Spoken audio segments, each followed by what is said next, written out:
Welcome to The Explainer. Today, we're diving into how an amazing Egyptian film took a familiar Hollywood trope, the seductive performer, and twisted it into this really profound question about power, corruption, and who truly has the moral high ground. Is it the politician in the halls of power, or is it the dancer up on the stage? Okay, so to get into this, let's start with a scene you've probably seen a million times. It's a classic Hollywood setup that really paints the perfect picture for the story we're exploring today. Just picture it. You've got this smoke-filled room, right? A bunch of powerful men, politicians, maybe spies. They're hammering out a deal that could change the course of history. The air is thick with tension. And then a performer walks in, usually a dancer. And just like that, the entire energy in the room shifts. She becomes the focus of everything, this beautiful distraction from all the serious business going on. This exact idea was nailed perfectly in the 2007 movie Charlie Wilson's War. There's this key scene where American politicians are in Egypt, they're talking about a massive weapons deal, and a belly dancer's performance just completely captivates them.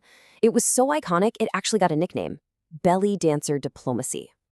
But here's the thing. What if that dancer, the distraction, wasn't just some side character for a single scene? What if she was a central figure with her own power, her own voice, and her own sense of right and wrong? Well, an Egyptian film took that very idea and built its entire story around it. And that, right there, brings us to the movie at the heart of our story today. It's a groundbreaking film out of Egypt that takes this trope we all know and just flips it completely on its head. So the film is called The Belly Dancer and the Politician, and listen, this wasn't just some small movie. It was a powerhouse production. It was based on a novel by the very famous writer Ihsan Abdel Quddous, with the screenplay by the legendary Wahid Hamed, and it stars Nabila Abid and Salah Kabil in the main roles. And the thing you gotta understand is this isn't just some simple affair. Not at all.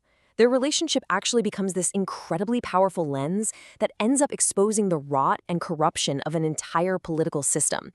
Their whole dynamic is really a vehicle for a much, much bigger critique. So this whole dynamic sets up the central conflict of the film. And it's a brilliant one. It's this classic battle of ideas, but it's told in a way you really don't expect. What the film does so well is set up this incredible contrast. On one side, you have the politician. He's the symbol of institutional power, of authority, but also of a system that's deeply corrupt. And then, on the other hand, you have the dancer.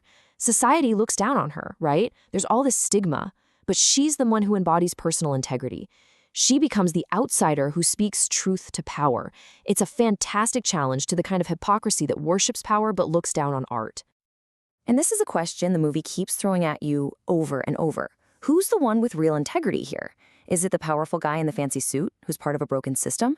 Or is it the woman that society judges, but who refuses to break her own moral code? The film really makes you question your own assumptions.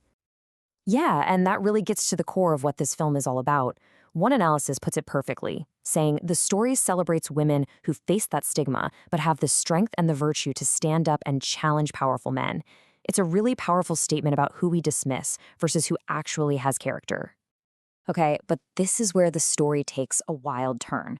Because years after this movie came out, its central theme, a politician, a dancer, a public scandal, it all played out in real life. And the similarities are just astonishing. So, just to lay it out for you, first you have this fictional movie challenging its audience. Then, fast forward to 2012, and a real-life headline breaks that sounds like it was pulled straight from the script. So the whole thing's centered on this belly dancer, Sama al-Masri, and a politician named Anwar al-Bilkami. These public allegations about a secret marriage between two people from what seemed like completely different worlds, it just set off a huge debate. It was a perfect mirror of the film's themes, public image, private lives, and that clash between power and social stigma. It was a true case of life imitating art. So where does that leave us? Well, the film and the crazy real-life story that followed, it really leaves us with this powerful, lingering question, one that's just as relevant now as it was back then. And that's really the big question at the end of the day, isn't it? In this constant tug of war between big institutional power and just personal integrity, who actually wins? The belly dancer and the politician doesn't give you an easy answer, but it forces you to ask the question. And, maybe the fact that we're still asking it, well, maybe that's the most important part of the story.